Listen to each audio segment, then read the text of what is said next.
Hey guys, and welcome to this video. In this video, I'm gonna show you how to invite friends in Monopoly Go.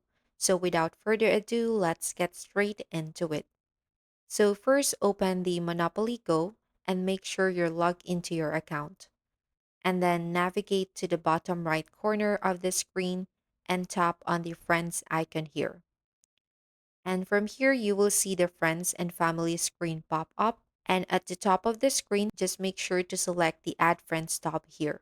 And from here, press the green invite button at the bottom of the screen.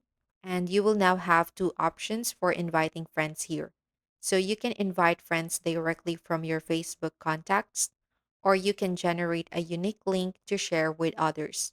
Now, to generate a link, just tap the orange invite button here to create your invite link. And then copy the link by pressing the copy button at the top of the window here.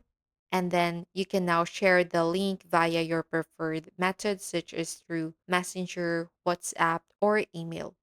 So, when a friend clicks your invite link and joins Monopoly Go, you will earn rewards.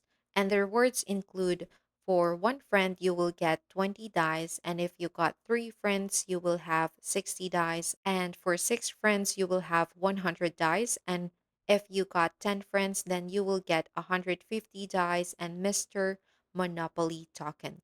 So, basically, this is how you can invite friends in Monopoly Go. So I really hope you found this video useful. If you could give us a like and subscribe, we would really appreciate it. Catch you guys in the next one.